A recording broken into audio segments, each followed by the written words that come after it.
lisensya, resibo, walang lusot ang may atraso. Masarap maging kaibigan pero ang ilan, balak silang gawing ulam? Bad yan! Inireklamo sa resibo ang mag-asawang tandem daw sa pagbebenta ng mga aso para karnihin at gawing pulutan. Naku, bantay, left the room! Nitong nakaraang buwan, nakaamoy ng isang tip mula sa isang concerned citizen ng Animal Kingdom Foundation o AKF.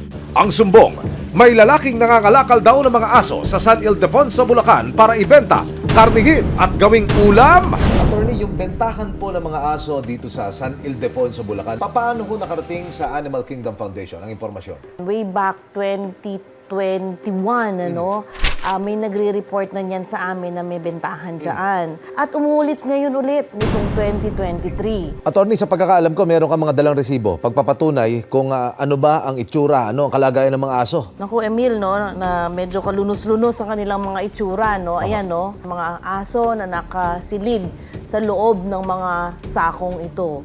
So, aso ho, nasa loob niyan? Aso yan. Akala ko, nasa graba, loob. bato, hindi ho? Yun na nga eh. Alam mo yon, so imaginein mo yung sarili mo na ilalagay sa sako. So ganyan ang itsura nila. Hindi makahinga yan, nakatali ang mga yan. Ang modus kapag may umorder, nanghuhuli raw ang suspect ng mga asong pag-aalagala o di kaya'y bumibili sa ilang residente. Ibinebenta niya ito sa mga kainan sa halagang 200 to 300 pesos. Ang modus lamang nito napakadali, So yung mga naghahanap o yung mga tao lang, bystanders or kung sino man dyan sa tabi-tabi na alam yung kalakaran, mangunguha lamang yan ng mga aso sa tabi-tabi or naghahanap yan barabarangay sa mga bahay-bahay. Dog napping ang tinatawag natin dyan or binibili nila yan doon sa mga may-ari na ayaw na nila ng mga aso nila. So, nabibili nila yan sa murang halaga. Agad na nakipag-ugnayan ng AKF sa Philippine National Police Criminal Investigation and Detection Group o CIDG, Regional Field Unit 3 ng Bulacan. In-evaluate muna namin yung mga information at nag-conduct tayo ng briefing.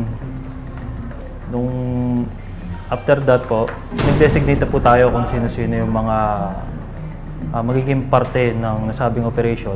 Una munang nagsagawa ng surveillance sa barangay Pinaod, San Ildefonso, Bulacan kung saan daw nakatira ang suspect. Tapos ay pinlano ang gagawing entrapment operation. Nagpanggap na bibili ng aso ang asset ng CIDG at nakatransaksyon niya ang asawa ng target. Ang presyo ng 4 na aso, 1,000 pesos. At nang dumating ang araw ng bentakan, June 5, positibong may dalang mga